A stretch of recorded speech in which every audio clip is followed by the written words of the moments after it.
Actually, that was not me. I was kicked out, but I'm back now.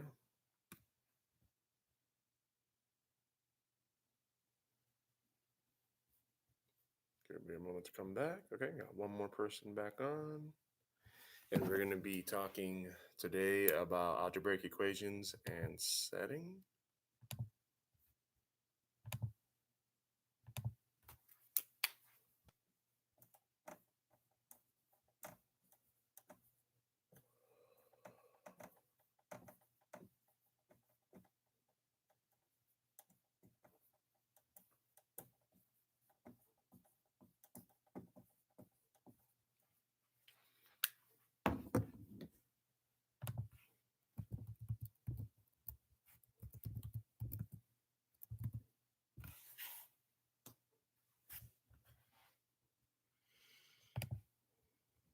Two people back on.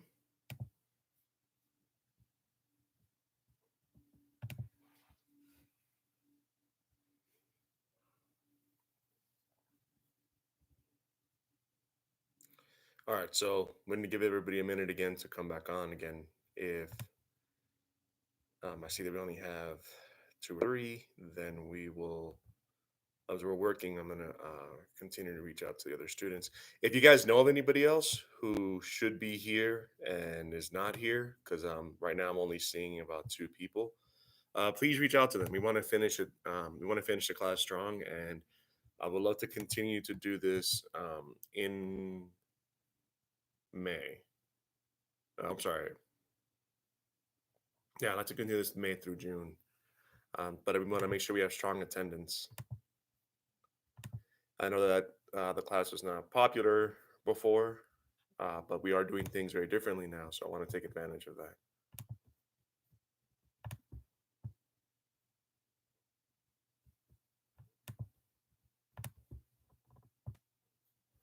Just updating the website now with a new link.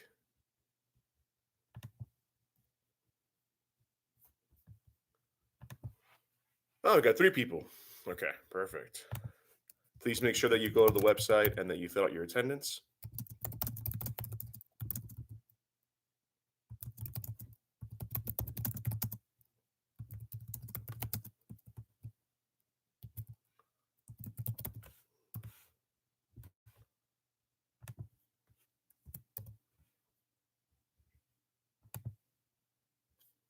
All right.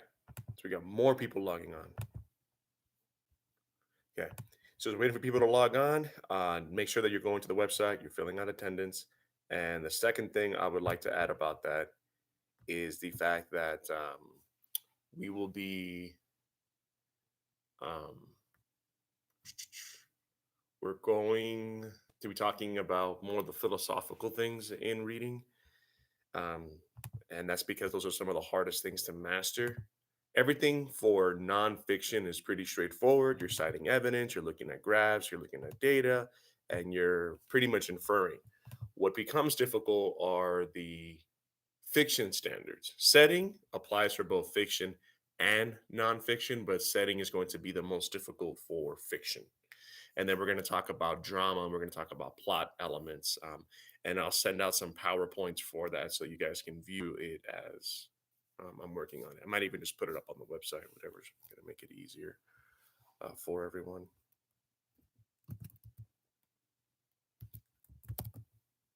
Again, if you have any questions, please let me know.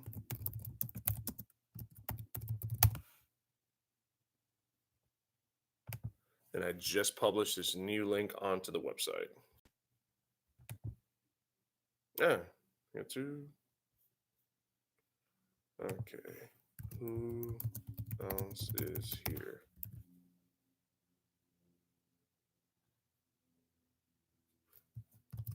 Besides.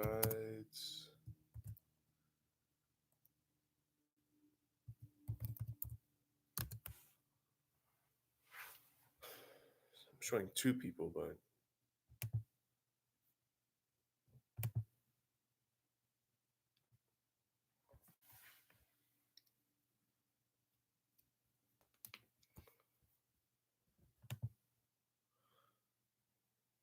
okay, one moment.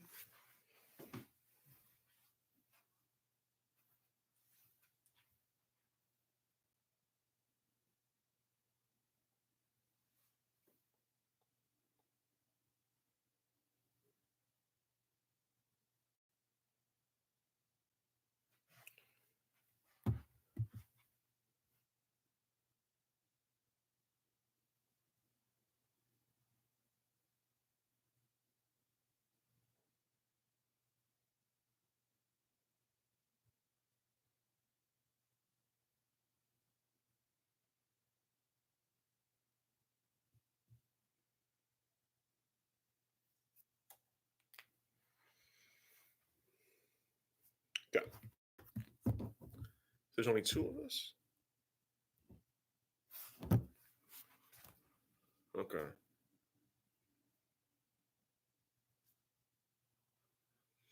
All right. So, Miss Klein, here's what we're gonna do then. I'll answer any questions you have about algebraic equations. And I'm actually going to send out a link for two-step algebraic equations. And I'm going to start reaching out to some more of the students. I'm not exactly sure what's going on, but I'm going to make sure more of them are on here. So I'm going to send you a link for two-step algebraic equations, and I'm going to start reaching out to some of these students.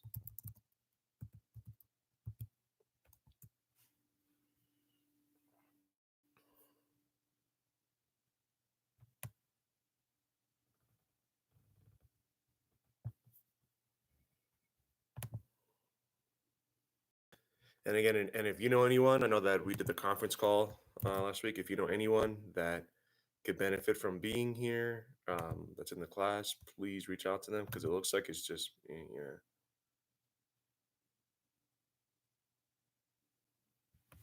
Okay. What questions did you have?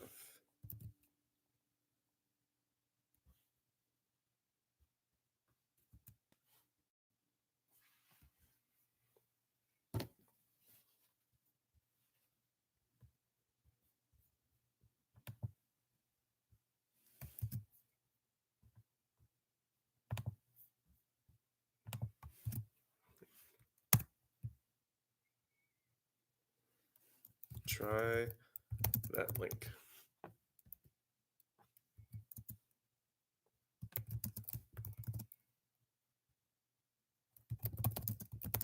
You could do problems.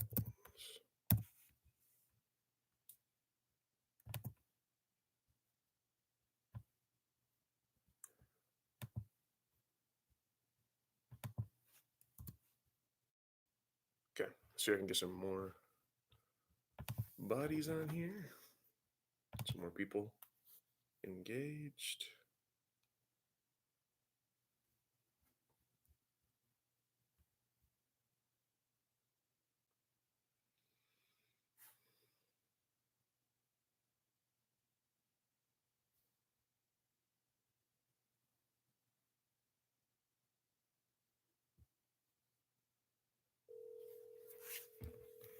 So I can get some more people involved here.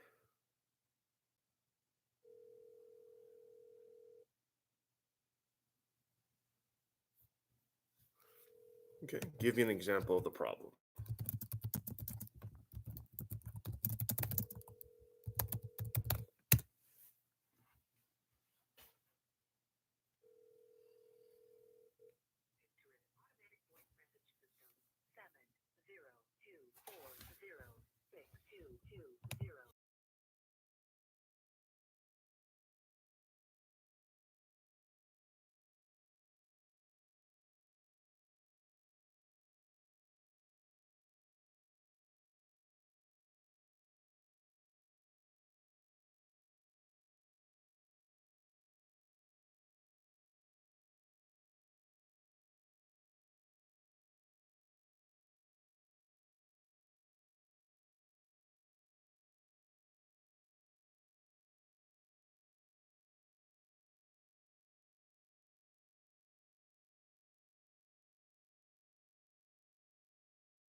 And again, feel free to let me know through the live stream if you have any questions.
Give this one a shot.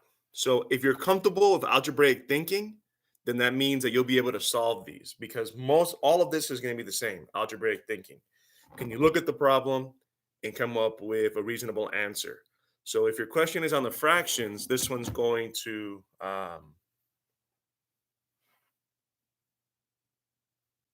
ask you to do that.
So just remember that anytime that you get here, right? We're always trying to get the variable by itself. So when you get here and you have 4x equals 18, to get rid of this x, I always need to do the opposite. So if we're multiplying by 4, then I need to divide by 4 on both sides. So now that eliminates this, and I'm left with x. X equals 18 over 4. Now, this can be simplified, right? This can be simplified. So I can divide 18 by 2. I can divide 4 by 2. 18 divided by 2 is 9. 4 divided by 2 is 2. So you have 9 over 2. If you want to know how to change this from an improper fraction to a proper fraction, we'll do that in a moment. It's an improper fraction.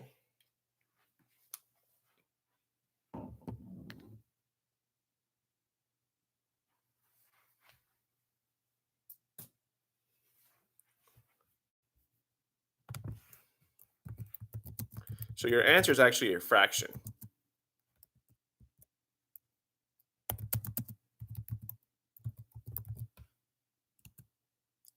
All right.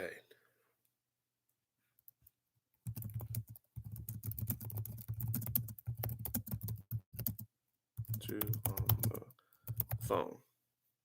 Oh, that's the person I just spoke to on the phone that just joined us?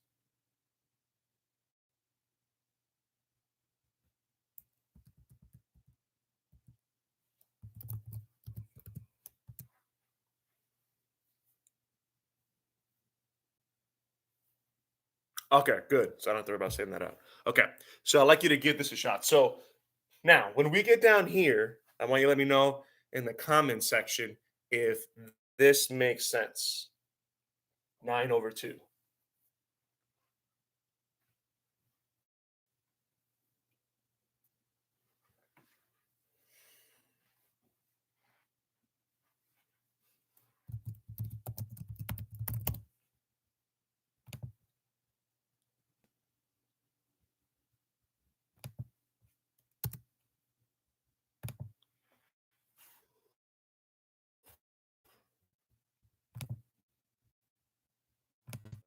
You're very welcome. Okay.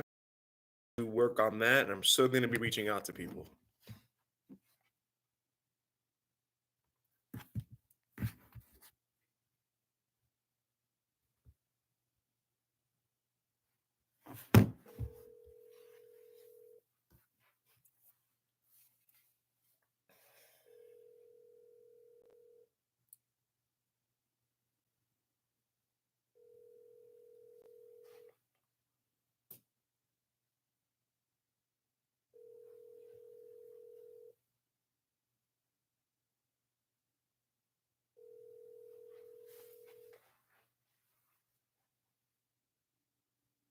Box of 702.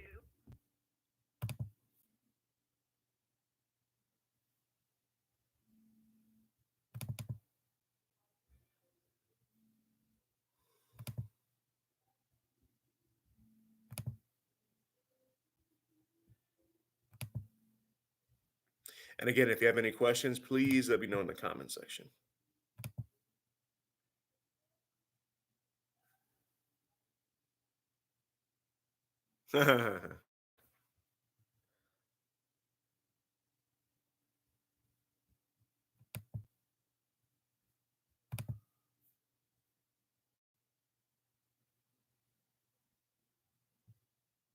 Correct. X is either 4.5 or 9 over 2.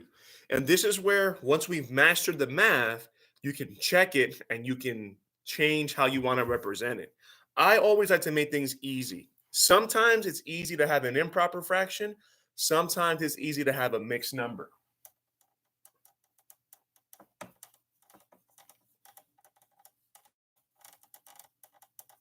So, yes, 4.5 is the same thing as 9 over 2, which is the same thing as 4.5. Okay? These are all the same. However, it's not going to be in my best interest to use it as a decimal, and it's not going to be in my best interest to use it as a mixed number, right? So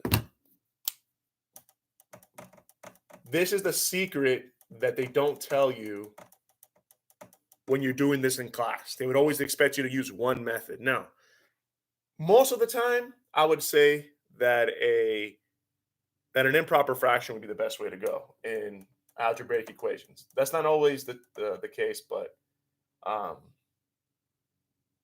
it's going to be the case here.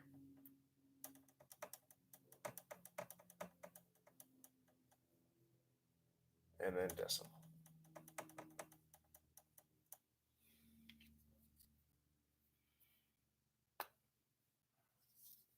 All right. Now, if you try to use a mixed number, they're going to ask you to change it over to an improper fraction. Yeah, I can do more. Do you understand how this works, though? So if you understand how we would, if we plug in 9.5 back in here, we're going to get 20, then let me know.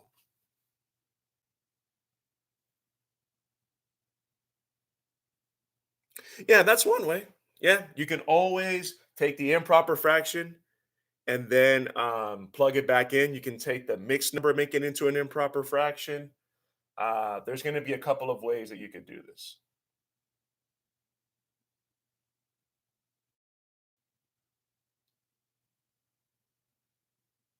Right? I mean, also, I know that somebody meant, or actually, this was mentioned before, where some people look at this and they can tell what's a reasonable answer. Well, if you can tell what a reasonable answer is, then you can eliminate all the goofy answers. So if this was multiple choice and you're seeing something like,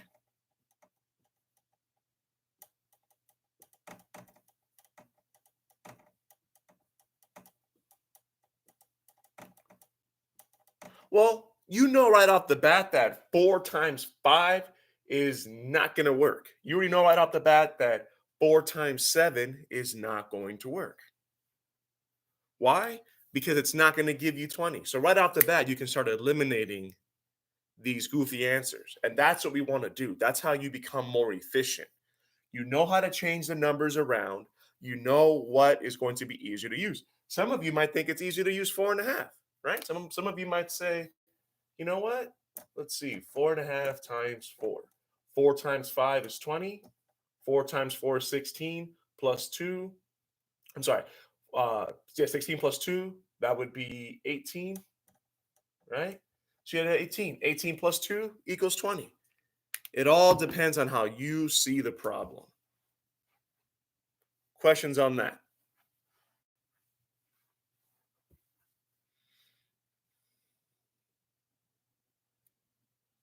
Okay, don't see any questions. I'm going to erase this and we're going to add another problem in here.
5x minus 3 equals 0.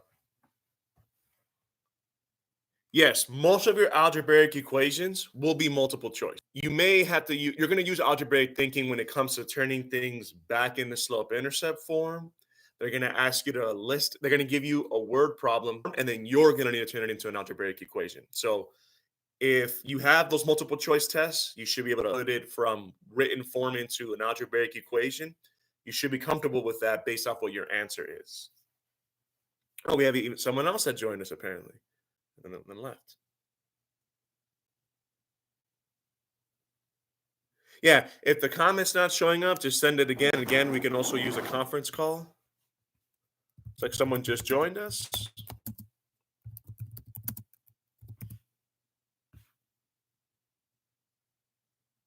I want to know who you are.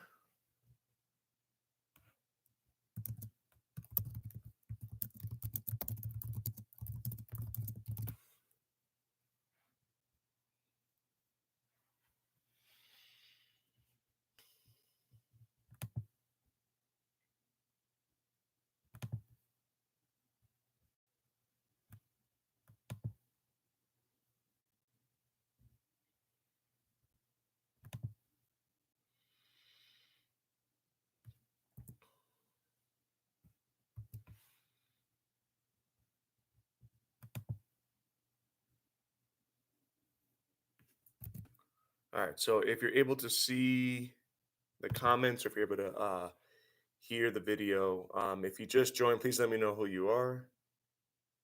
This also helps me when I do attendance, because I do attendance and I do send it into the administrative office. Oh, okay, yeah. If you want to put me on the TV, mirror your phone to the TV. So if you press in your options in the settings, you should see a button that says mirror, and then you should be able to mirror it. I can definitely do that. I can definitely help you out with that.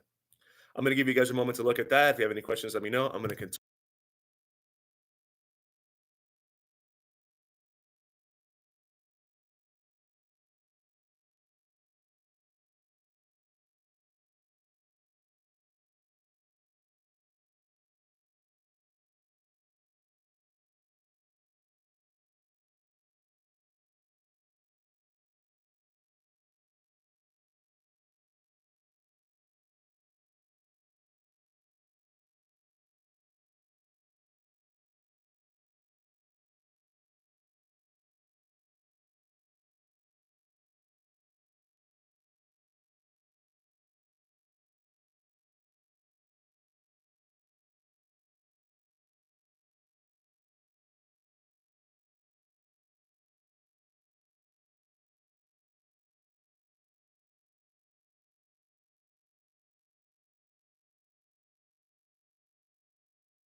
All right, very nice, Danny. Good.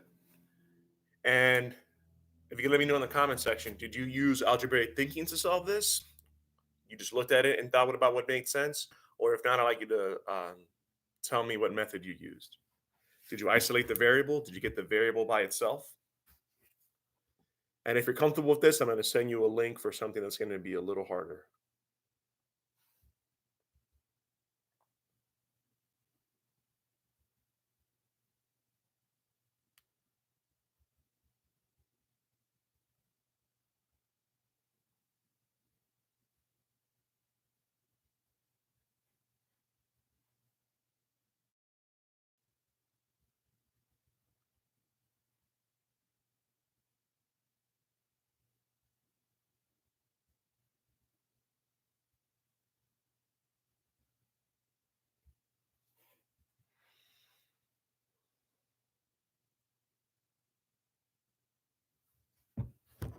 Okay, so you isolated the variable. Okay. All right, good. Okay. So, all right, perfect. So, LD, if you want to give this a shot, and Danny, I'm going to send you a link for two-step algebraic equations.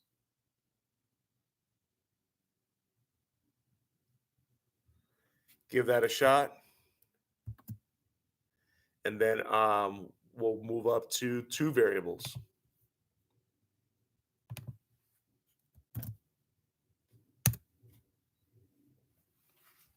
Okay.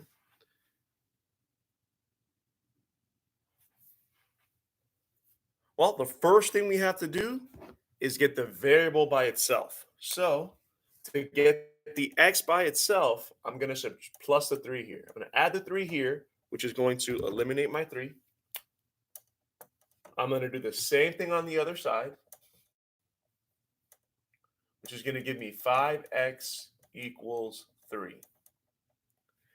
Again, my goal is to get this x by itself. So because we're multiplying by 5, I need to divide by 5. And if I do it on one side, I have to do it to the other side because the goal is to get the x by itself. So what am I left with? X equals 3/5.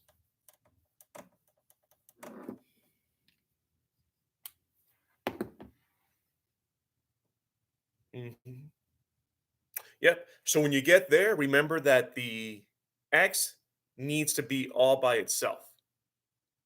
So that's what you know how to divide. So when you got here, you know the x needs to be alone. So you have to divide by 5. You have to divide by 5.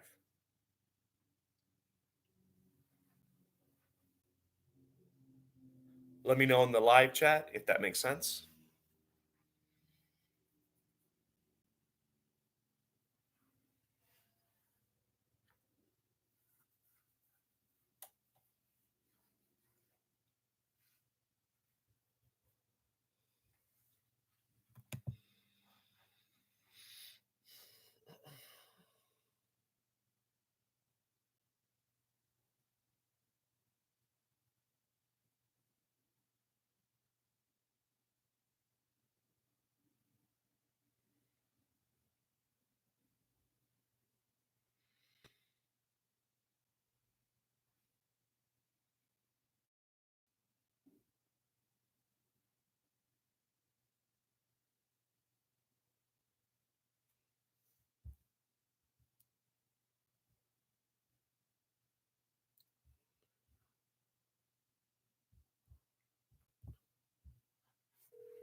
So when you have 3/5, that's it. You don't have to turn this into a non-fraction number. This is it. The only time you have to switch something around Mailbox of is when your numerator is bigger than your denominator. That's it. I can just put 3/5 back in here. Yeah.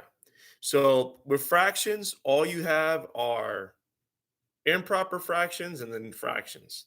and mixed numbers. Okay, so there's three types of fractions. Think of it this way. Let's make it super simple. So you have a fraction,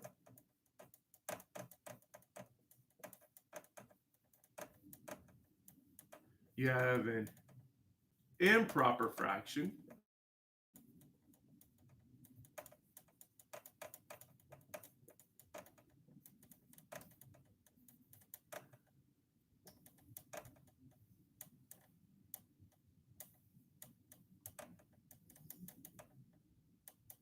and then you have what is known as a mixed number.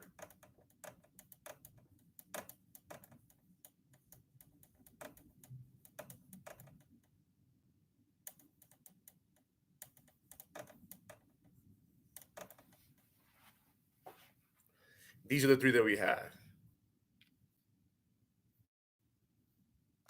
Well, there's a couple of easy tools. Whenever you have a variable, work really, really hard to get this variable, the x, work really hard to get it by itself. This is what is known as a variable because it varies. It could be one thing, it could be the other. So this needs to always be alone so you can see what the value of it is. That's what you're always working to do. So if we're multiplying, then you need to divide by it, right? In fact, let's go ahead and do that. Let me give you a problem where we're not going to be multiplying by the x, we're going to be dividing by the x.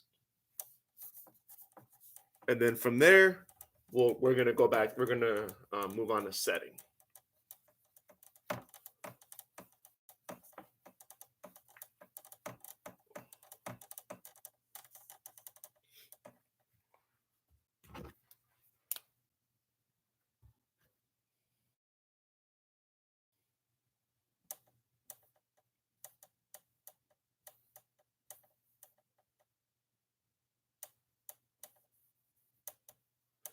Let's make this a little harder.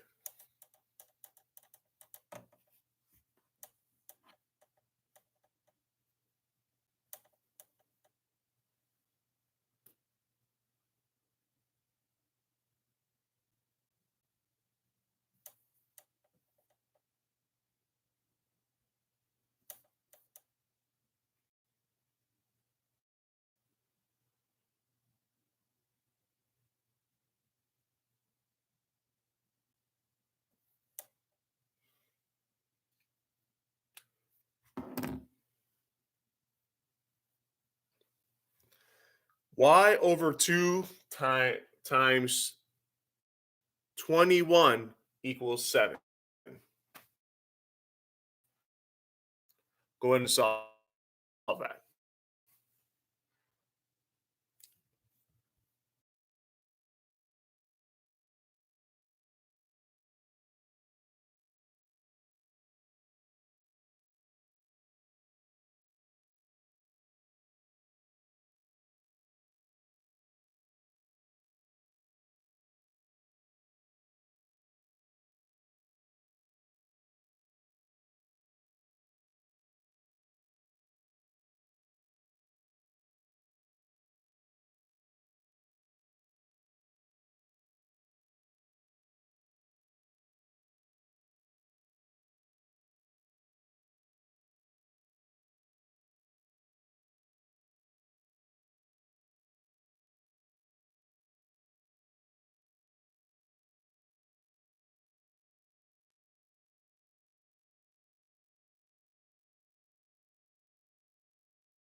We'll walk it through together, and I guarantee you that it's going to make sense.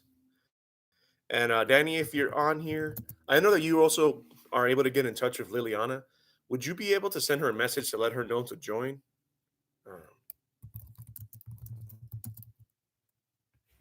and Brandy too. Not sure what happened with her.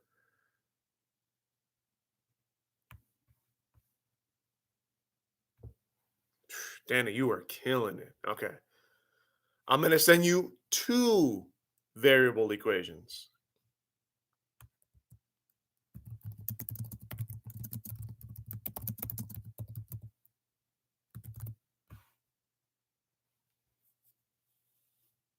And that's okay. This is algebraic thinking. I'm going to give you some easy steps. You're going to smoke this.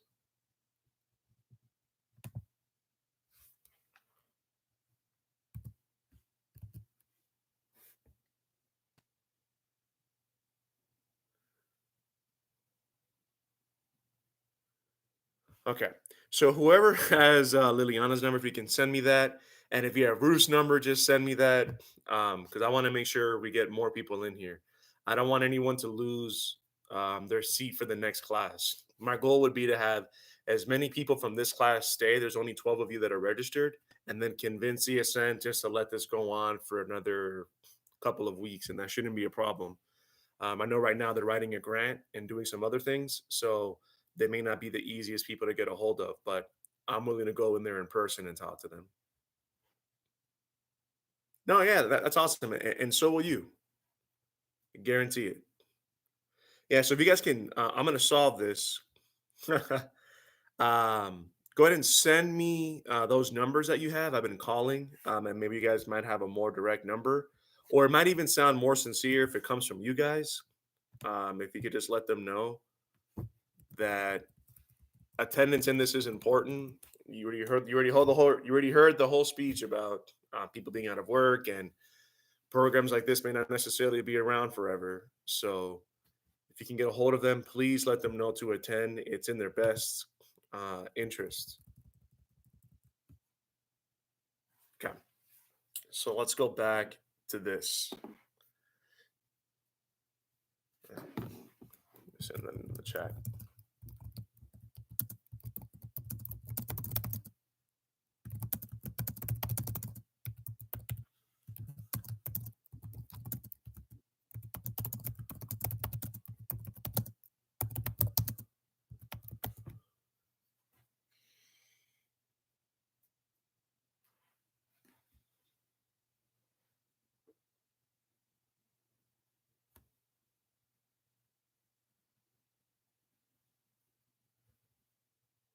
Send that in. Okay.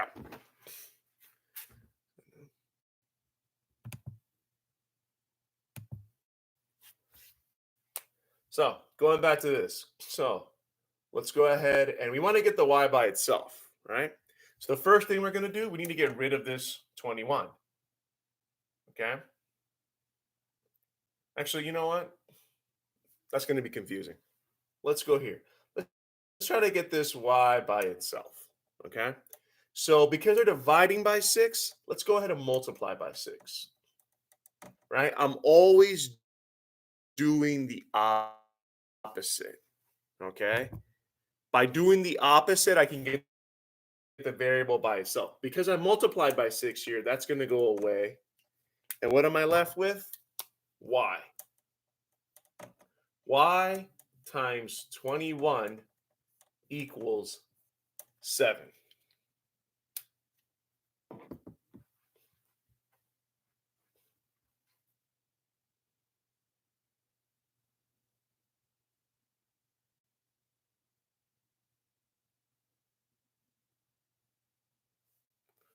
And I said, oh, and Danny, you said 2? Okay.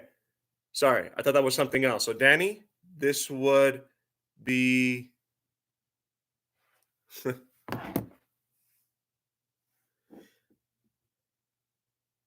Okay, perfect. Thank you.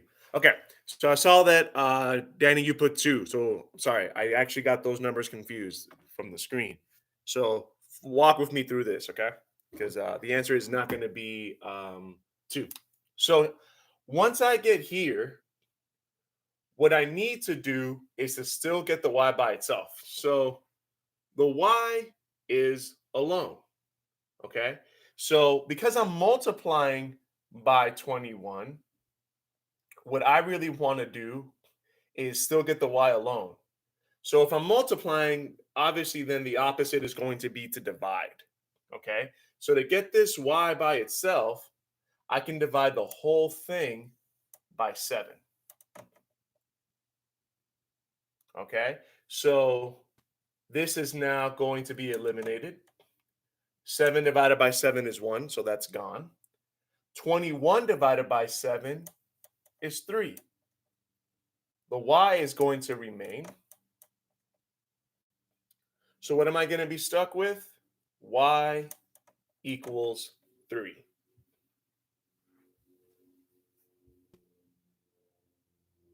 Two people kind of coming on.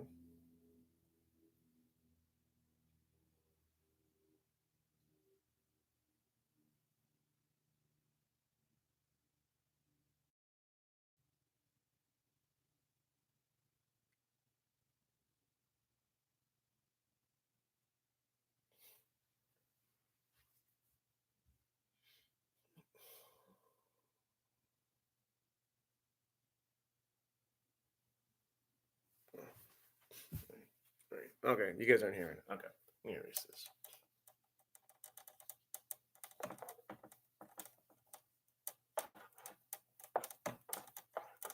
Sorry, got a little sidetracked.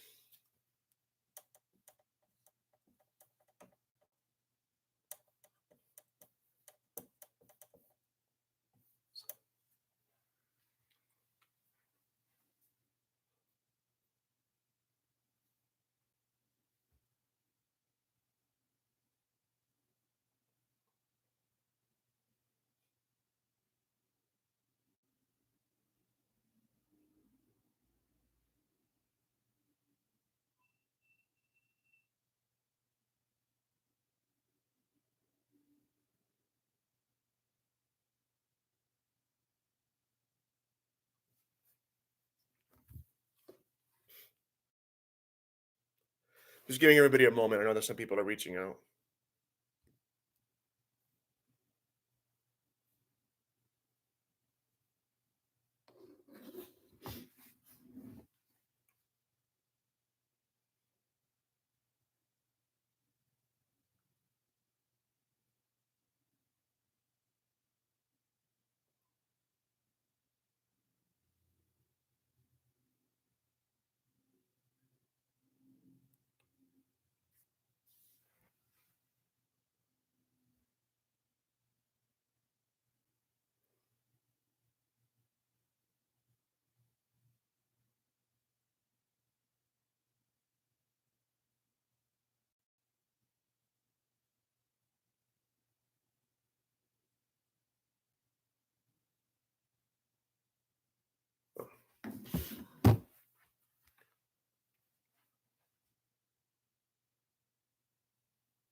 Okay, so if you're still here, let me know. I'm gonna solve this again. I got a message. I'm trying to talk and make phone calls at the same time. I'm gonna solve this right from the beginning because I realize that the methods that I'm using, and I'm still getting sidetracked.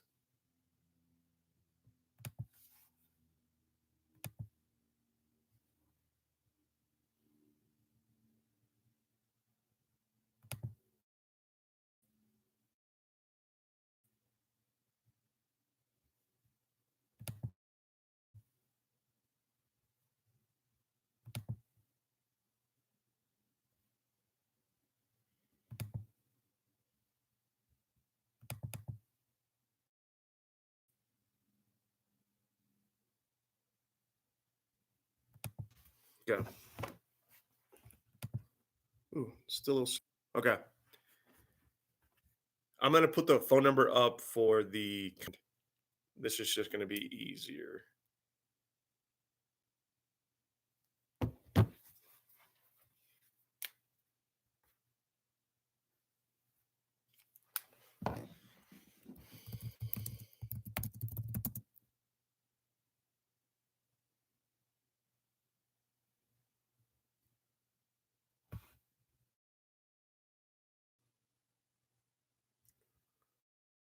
Oh.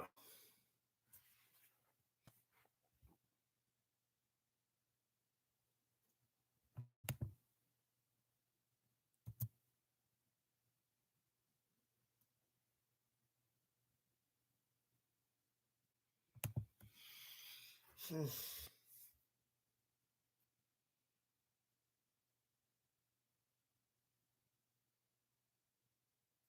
Yes, it is too. Sorry. Okay. My connection keeps kind of coming in and out, and I'm trying to do a couple of things. So I'm going to write up the number for the conference call so that we don't have to worry about the lag time between comments. I'm going to solve this again from the beginning.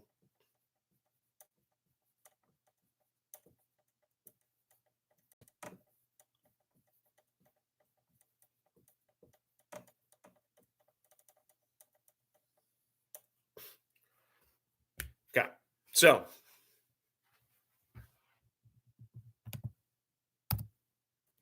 please, I'm going to call. Please join the conference call. I think it's going to be easier than the comments.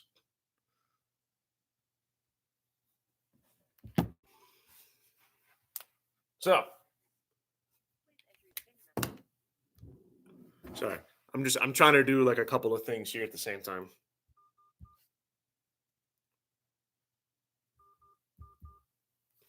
Okay.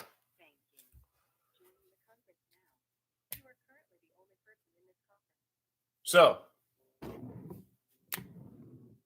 we multiply by 6 on this side. Now we got the y alone. So we multiply by 6 on the other side. You have y times 21 equals, what is 7 times 6? 42. Oh, we got 6 people. Yeah. All right. Okay. So we're going to divide by 21 here because we still need to get the y alone. So let's divide by the 21 on the other side. So what are you going to be left with? Y equals 2. All right. So glad you guys joined. Sorry. I'm trying to teach and be a recruiter and answer questions all at the same time. And I apologize.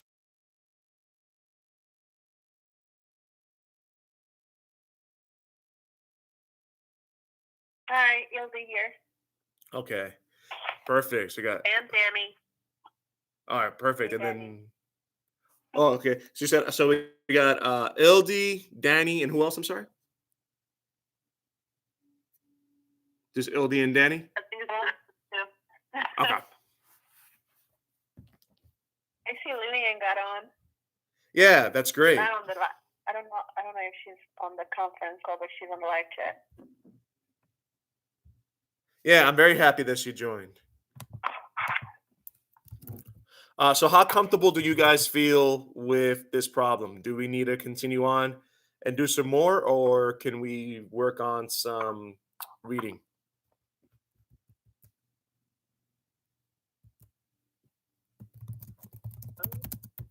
I can't hear anything right now. Oh, do you guys feel comfortable with this, or so we can move on to reading, or should we do some more practice problems? And again, I got all the time in the world, stuck on quarantine, so anything that does not make sense, I'd be more than happy to go over again. I think I'm just gonna watch a couple videos. Okay. I need a year to understand if you're comfortable with this. So you still don't feel comfortable, LD? When I watch you do it, it makes sense. But for me to like solve it on my own, I don't know. I think I get lost. Okay. But Yeah. it all So makes sense when I watch other people do it. yeah, because what you want to do is you always want to get whatever the letter is. The goal is to always get it alone. And you will have multiple choice problems with this, so you can always plug in whatever they say the variable, the letter's supposed to be. But your goal is to always get the letter on its own. So if you can isolate the variable here, then you'll be fine. And again, Okay. yeah. So I'm gonna put up one problem and then let's try to walk it through together. And then we'll spend the last 40 minutes. We'll talk about um, plot elements and character conflicts and stuff like that. That'll be really big for I setting. don't want to. I don't want to hold up the class though. No, it's okay because you know what? Since you're always here, it's important. And I know that sometimes people don't want to ask a question because they're embarrassed. So I always say to speak up. So it's always helpful. Like I'm one of those teachers. Like I may ask a bunch of questions, I may take my time to review something, but then when I'm comfortable with it, I master it. That's one of the things that's always made me more competitive and better than the other teachers that I've encountered is that they don't want to admit when they're lost. I'll admit it. Hey, I don't know what this is. But then once I've gone through it, there are very few people who can do it better than I can. And that really comes from just being humble in that moment and saying, "Hey, I don't understand it." In class, I actually reward my students for questions. So I'm like, if you ask a question, Hmm. you end up getting rewarded because Oh, because that's really what it is. Like I've known teachers that will be quiet and they don't want to say something, and I'm like, if you don't know what we're doing, then just ask. If you don't know what a vague pronoun is, yeah. if you don't know how to teach math, then just say, "Hey, I don't know how to teach math." And the students love it. They love to teach the teacher. So it's like you humble yourself, and now they're proud. So there's nothing wrong with any of that. So let's look at Okay. another Thank you. problem. It's one of the reasons why I got awards from Congress, rated top 10% of teachers, just because I can admit when I don't know something, and then I can normally the variable, the letter they always choose, which is known as a variable, is X, but that's not always the case. Any letter can be represented in as a variable. They choose X because Okay. X doesn't look like any number. So that's the purpose behind it. But it can be anything. So I'm gonna keep sticking with what would be fractions or throwing you off with variables. So let's look at another one, and I'm going to even make it a different color. Let's have let's stick with y. So let's have y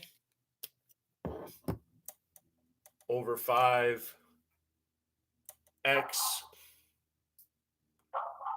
So that's times 30 equals.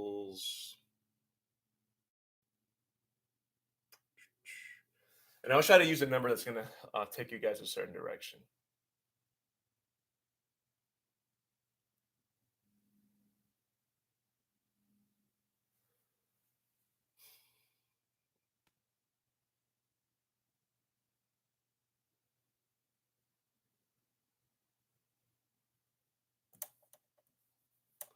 And I just threw those up there. It's okay. So if you don't understand, please ask. Join the conference call and let's talk through this. I don't even mind if we lose some time with the reading because I can send you guys a PowerPoint and we'll be straight. But this is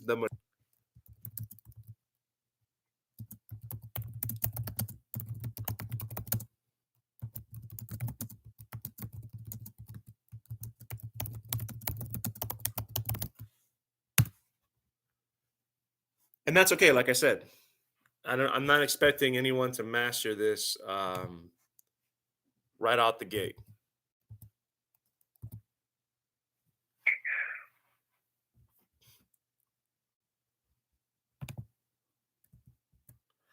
Purposely picking numbers. One of the things you're going to see too is that generally when you're doing algebraic equations, your variable will be a whole number, and that's also like one of the things that I normally go after is using whole numbers because If you notice that your answer is a decimal, I would say that's one indication that for the majority of the test, it's probably going to be a sign that your answer is wrong. It's not always wrong, but from everything I've ever seen, they like sticking with they like sticking with whole numbers. Generally, that's like another little rule. All right. So, yeah. Please join. Okay. So, LD, go ahead and walk us through the first thing we would do. Oh my gosh. That's all right. I'll help you out. And so will Danny. We're in this together. We're a family. I don't know. It's Back with me, what I LD. would. Okay. I said, yes, back with me. Okay, good. Okay, all right. Oh, you join us. All right, that's what's up. Okay, so the very first thing we want to do. I have too many kids. They're screaming in the background, so Oh, I have to mute myself. Oh, yeah, no, that's fine. I have 3 kids, so I know how it So is. I need to get the y alone. So we're going to multiply 5 to 5. Yep, and if you do it on Eliminate one the side, 5, do it on the other. So it's y x 30 equals. now this x means to multiply. Okay, yeah. Now, on the Right. test, you might also see them represent multiplication this way. It's just a little Yeah. heads up. Okay, all right, let's keep going. 8 times 5. So we multiplied 75 by 5. Well, what about this 30? So y times 30. And notice how I always go from top to bottom. I start eliminating stuff so that I know it's gone, right? So y times 30 equals, okay, so 75 times 5. B75. What is that? B75. All right, and then now what? Thanks. And now, y times 30 equals 375. We're going to divide. Correct, because we still don't have y by itself. So we're multiplying We're by going 30. to divide the whole thing. Uh-huh.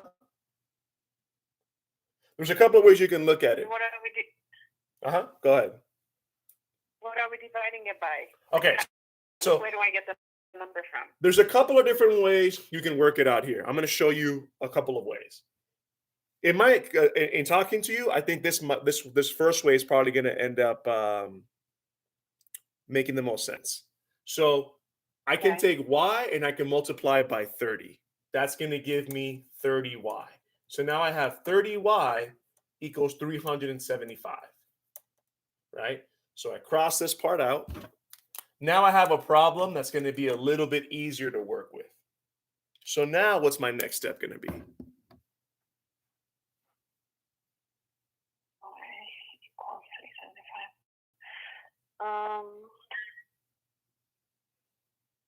Do I divide 375 by 30? Yeah, because that's going to give me the y by itself. Sorry. Does that make sense so far? Okay, yes. So there's and I'll show you another way that we could do that. Makes sense.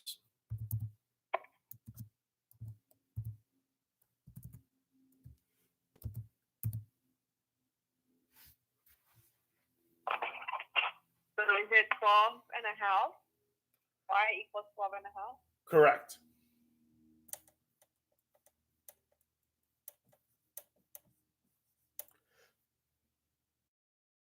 Now, so there's a couple of ways we could do that, right? So we could divide it out. You can change it into an improper fraction. So just to kind of give you an idea of like getting comfortable isolating the variable. Right? So then you have 12 and a half divided by 5, which would give you. Why are we dividing 12 and a half by 5? Yeah, let's just get back to the variable. because I threw up some numbers here. Does that make sense so far? Yeah. And that's all we're doing anytime that we're trying to get the variable by, well, we're always working to get the variable by itself. So no matter what they throw in there, that's what we're always going to do.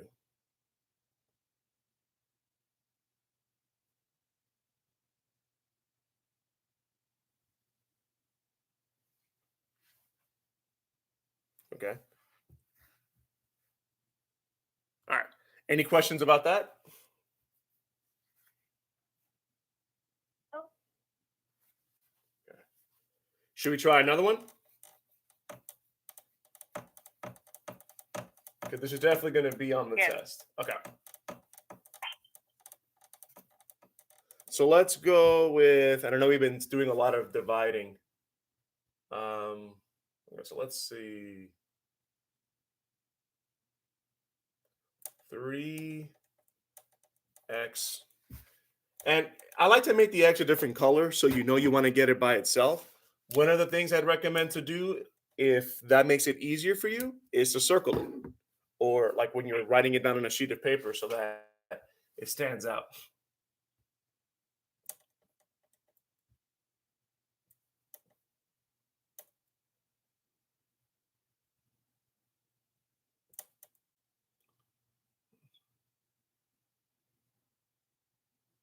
You know?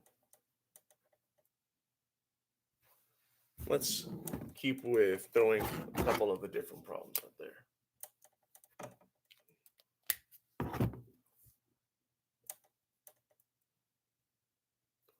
Multiplied.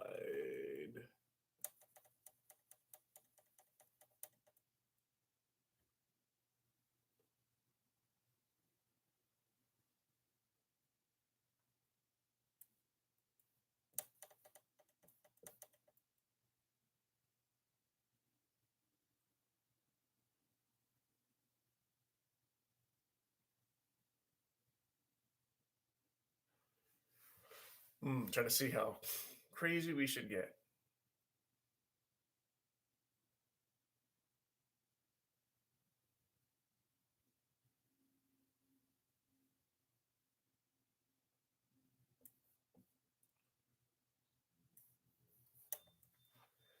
All right, so we have 3y times 1/3 equals 45.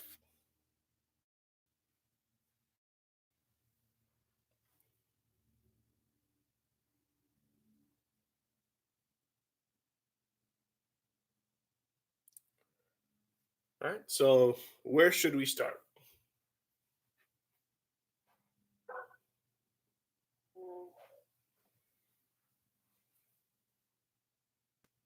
I don't know.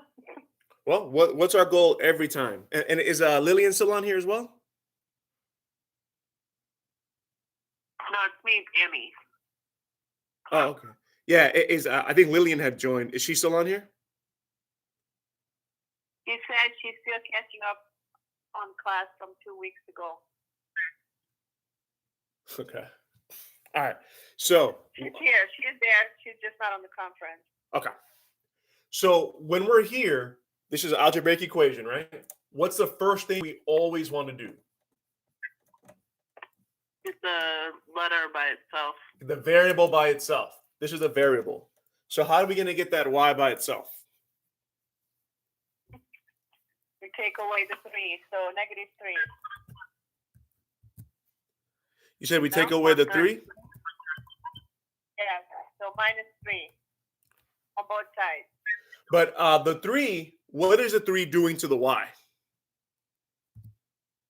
You 3y. So which means that the 3, anytime you see these numbers together, that means you're multiplying it. So the 3 is being multiplied into the y. There we go. Divide it by 3. Okay. And if I do it on one side, Both sides. good. Both sides. So what do I have now? So y times 1/3 equals 15. Equals what? 15. And again, actually, let me change this.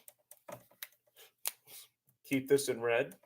And again, if that helps, I would always underline circle it so that you know we need to get rid of it. So there's a couple things we can do here. We can take the y and multiply it by the 1/3. We can try to divide the whole thing by y. There's a bunch of things we can do. But what's the method that we talked about last time that you thought was the easiest? Actually, pretty much the only method we talked about, but same thing. Um,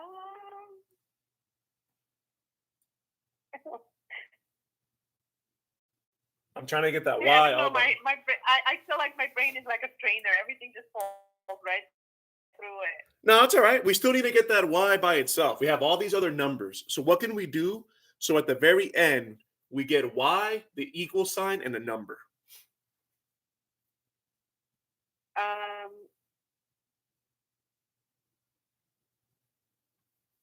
Well, the 1/3 has to be eliminated. Yep. How? I So don't know how. if we're dividing by 1/3, how could I get rid of it? You have to multiply. Always do the opposite. Okay. So does that make sense, LD? Kinda. Okay. So you see here how we're multiplying by 1/3, right? Anytime you're trying to get the letter by itself, everything else needs to go away. And the easiest way to do that is to do the opposite. So if they're going to multiply by 1/3 and I want to get rid of that 1/3, then I have to divide by 1/3. Divide. Okay, that makes sense, but I don't know how to divide 15 by 1/3. So here, and that's perfect. That's what we're going to hit like 3 math standards right now. Okay.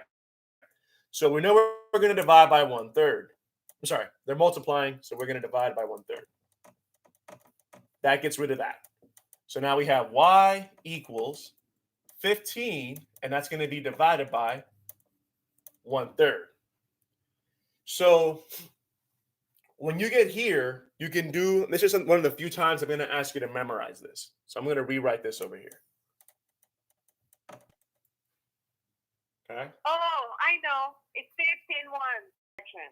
Correct. And then you take the division and then you flip it. Flip it. So 3 1.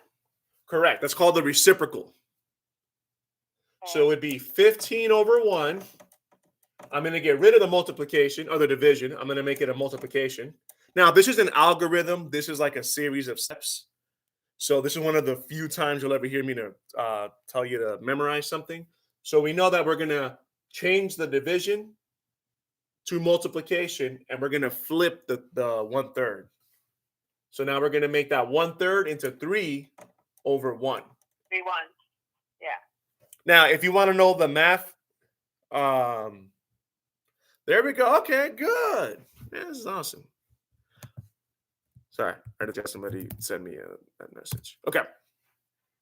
So, and if you want to know the math behind that, math likes to play a lot of tricks. So they're like, hey, if multiplying is the opposite of dividing, I never have to divide fractions. I can just multiply them and take the second fraction and flip it.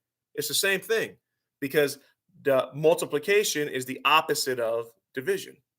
That's the thought process behind it. So this is where we start getting into little games. So 15 times 3 is 45.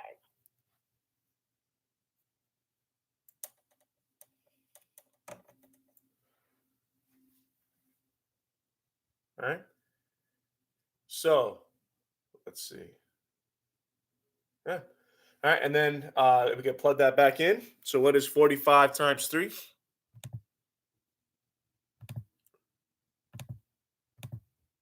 45 times 3?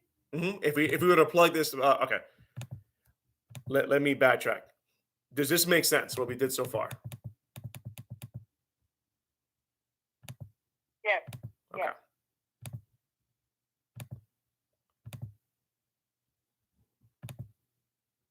Yes, I'm good. Okay. All right.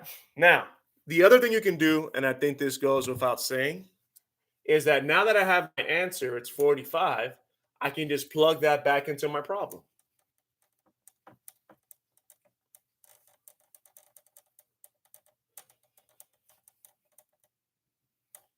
And this is why when it's multiple choice, plug in everything they say, the y or the x or whatever variable they choose, keep plugging all those numbers right back into the equation until it becomes true. You should actually be able to look at the multiple choice and go, well, I know that's not going to work. And you can even eliminate them. All right. So we said the answer was 45. So 3 times 45. What is 3 times 45? 135. Okay. 135 times 1/3. I switched the sign up just so you guys are used to seeing the sign in multiple ways. Could be this way, could be that way.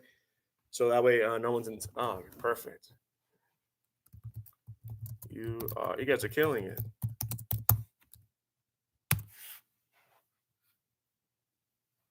Nice. So what do I do here? I have 135 times 1/3. Man, that looks so hard. What am I going to do? And we just talked about this. You got to make them both fractions. There we go. And what's the rule when I'm multiplying fractions? You just cross multiply? Yeah, you just multiply straight across. So I have. So that's 135 third. And how many times can 3 go into 135? 45. And that's your answer. And I see you guys are killing it. You and Liliana are killing it. You guys are doing great. So what I'm going to do now, I'm going to send out a link, and I'll give everybody a choice. We can either talk about the way fiction stories are set up, or we can talk about the kind of conflict in fiction stories. And that's the way we'll finish up the last 20 minutes. You guys have a preference? I'm sorry, what was the question? We can either talk about conflict in fiction, or we can talk about the elements of a story in fiction. The elements of a story is probably going to be the most interesting, and probably going to help you predict when you're reading a fiction story what's going to happen. I think elements would. I would prefer elements.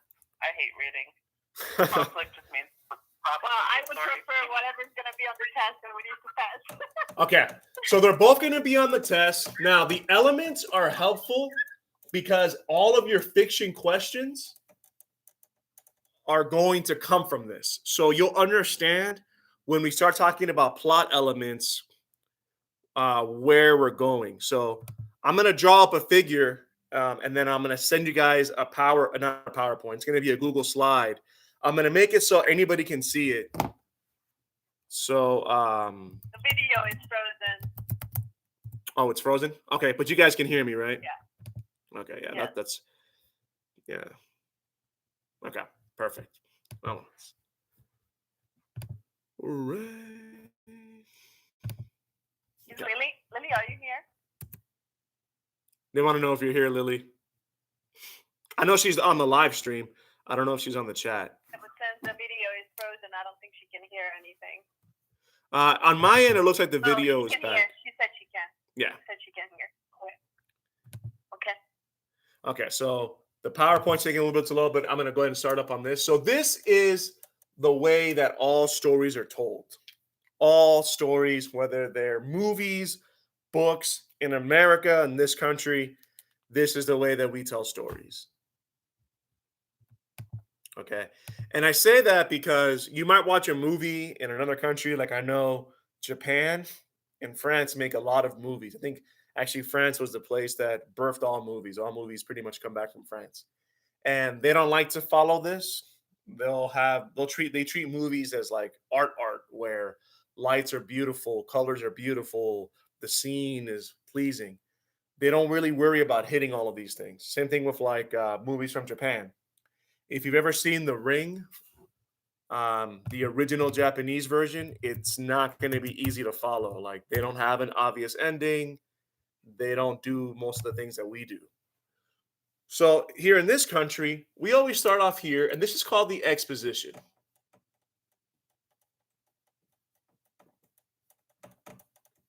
This is where we're going to be introduced to characters and the setting.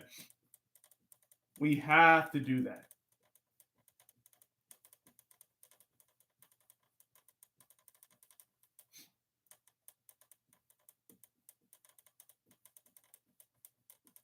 And that's why today we're talking about setting.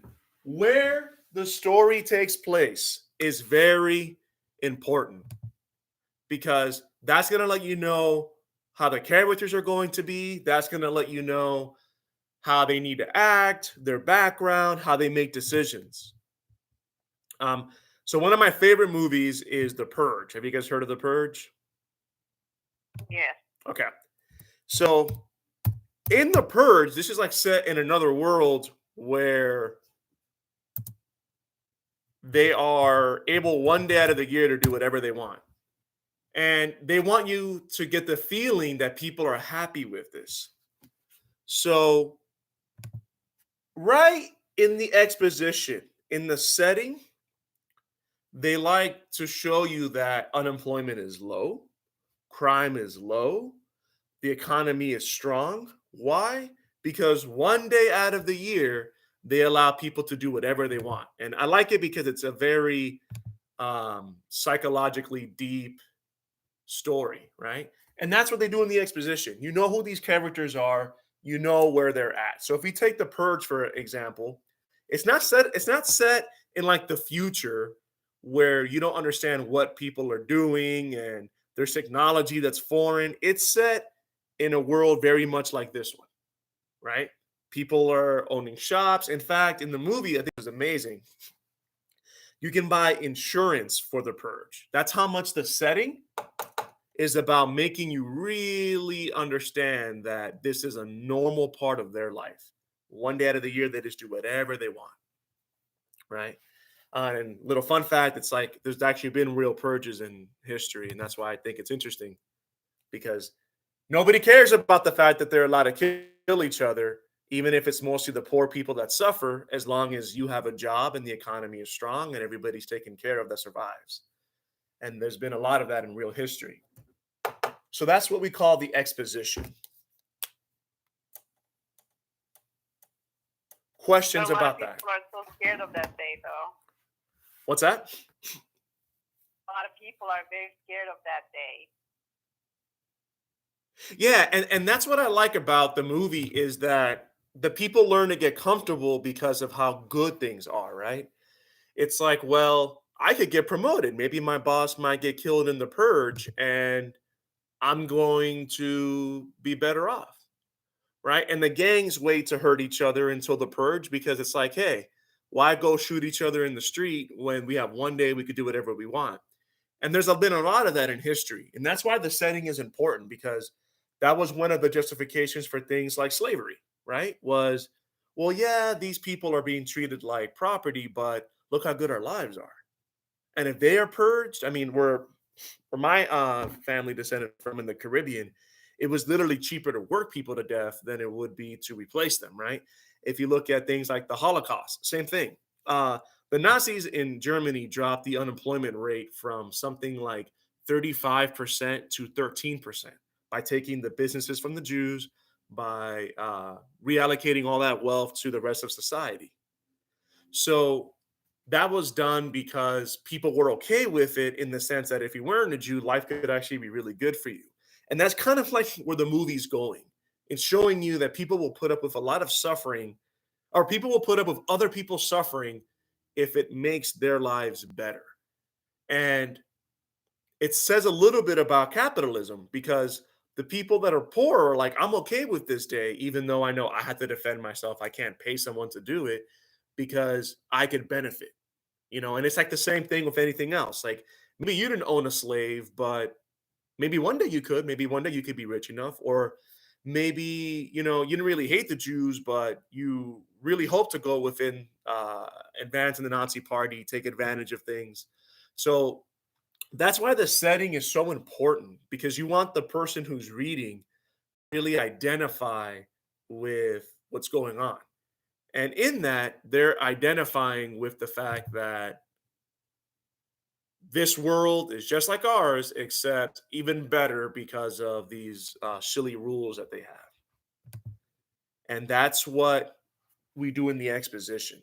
And the characters have to be people that you can identify with, right? So if it was set in the future and you don't know who these people are, then you're in trouble. And actually, I just got the link up. That's the link for the plot elements. So even after this, you can review that. Well, you can also mute your phone if you join the live conference call. Okay. Now here we're going to have what's known as the rising action. This is the rising action. So the rising action is where the main character is going to come face to face with the problem in the story, right? And we're going to talk tomorrow about the different types of conflict, right? There's really only like 4 types of conflict. Okay.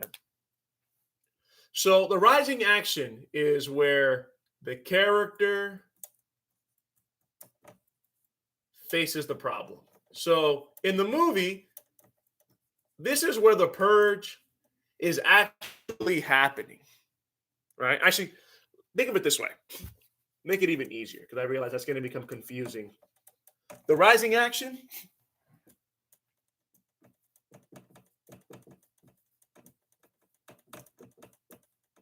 is where the main character is where the problem is introduced. This is where the problem is introduced.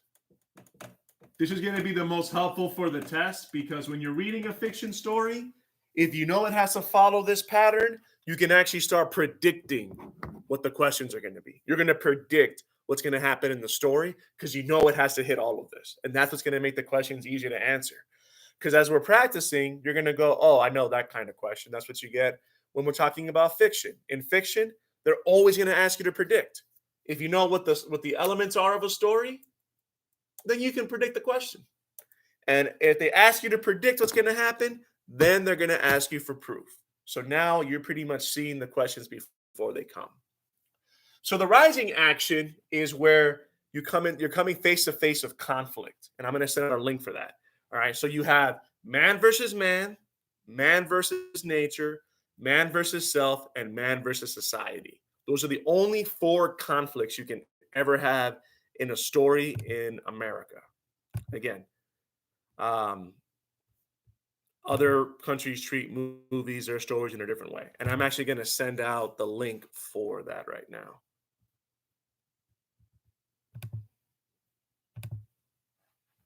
Questions so far? Oh, I'm good. Okay.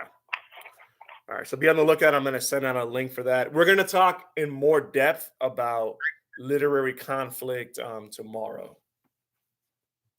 But at least you'll have the PowerPoint. So we'll start off with literary conflict first. If you guys can't open the slideshow, let me know. We got about 8 more minutes left, so then I can send it to you in another way or share it with you in another way. All right. So then here is where we have what's known as the climax. In the climax, the main character is going to come face to face with the problem.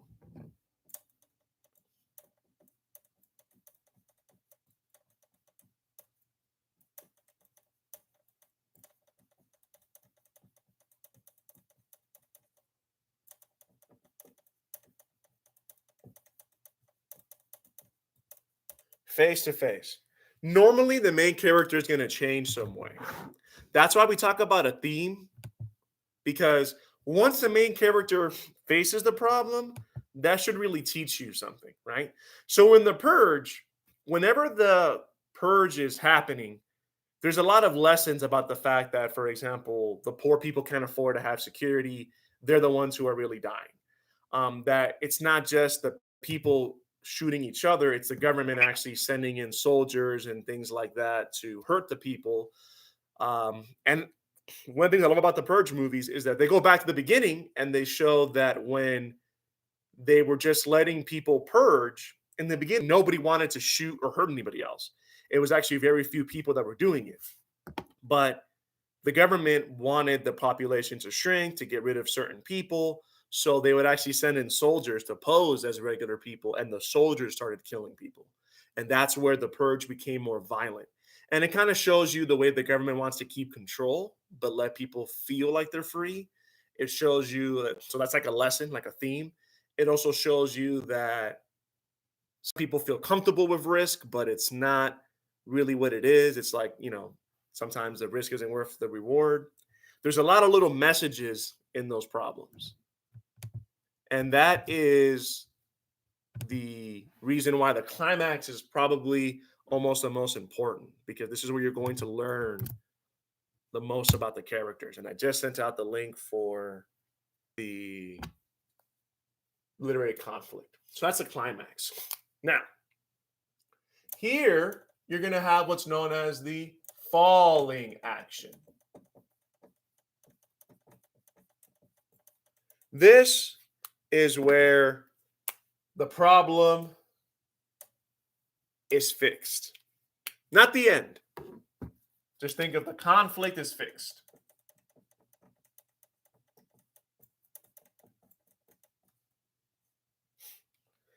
Right? So this is where they blow the horn, and now you know that in the movie, everybody has to go back to normal because somehow the magical horn would make everybody stop committing crimes. Everybody starts acting like they should.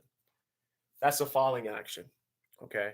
Now, in the resolution,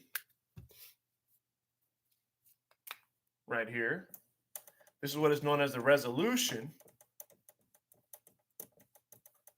Now is where everything has to get pieced back together and the story ends. So all the loose ends are tied up.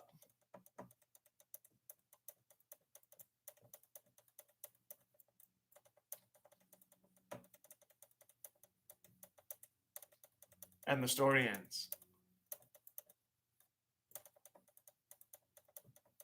All right. So all loose ends are tied up. Now, if we're talking about the purge, after the horn blew, now everybody's like, fine. They went to the doctor. Everybody who died, I guess, is buried, and life just kind of goes on. And here's another place where they're gonna pretty much put into like words what the theme is, like what's the lesson here. And as you saw in the movies, it went from them being okay with it to saying, hey, how come the politicians don't get in on it? Now the politicians are doing it. And they started realizing that it was the government being dirty and that it's not fair. And they decided that sometimes you kind of have to live with problems. That's like the message there. Sometimes things are going to be unfair, but everybody should have a chance. That's really like the last message of it. So this is the way every single fiction story will be told in this country. When you're reading a fiction story, which is 40% of the reading test, it's going to follow this.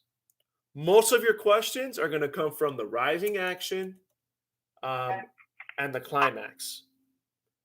The exposition, the most important thing you can do with the exposition is understand the setting and understand the characters.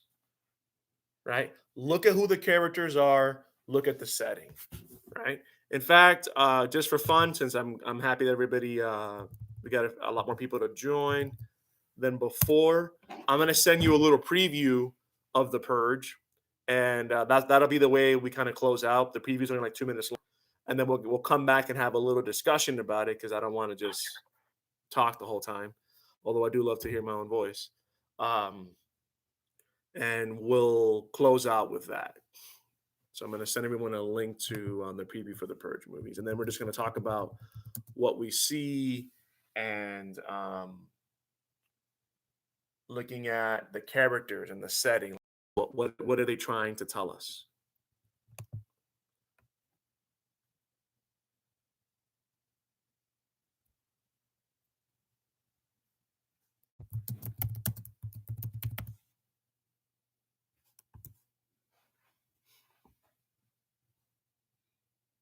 So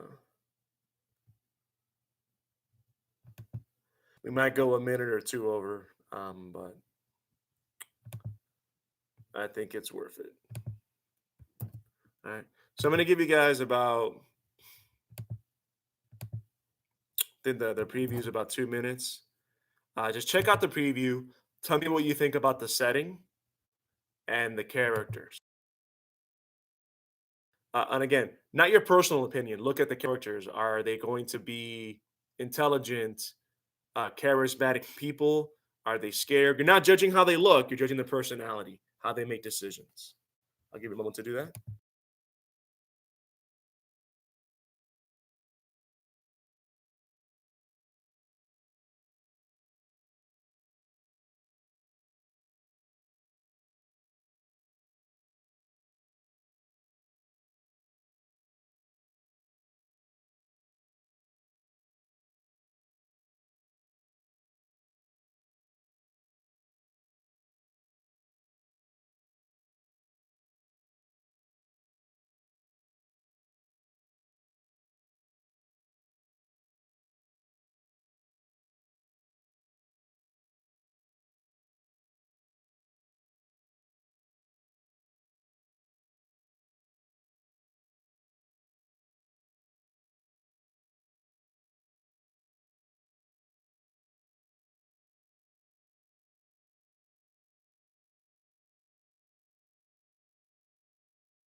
All right. So, what do we think?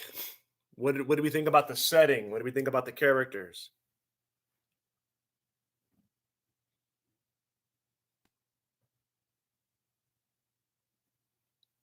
Hello?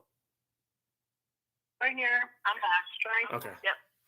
All right, perfect. So, yeah, what do we think about the setting, the characters?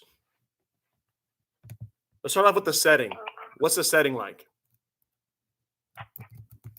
Well, in the beginning, it's everybody's happy, feeling safe. The neighbors are happy, the families are happy, and then it turns. Yeah, right. So and why do you think they did that? Why does it give you a sense of why the purge is necessary and lets everybody feel like that throughout the year? Yeah. So when we think about the setting, it's supposed to show you, look how great life is, right? And that's the purpose of the exposition. And the characters that they're showing you they seem to be what? Poor, rich, intelligent, dumb. They're rich. They're better off. Right? And what do you think the message is there? with the fact that they're better off.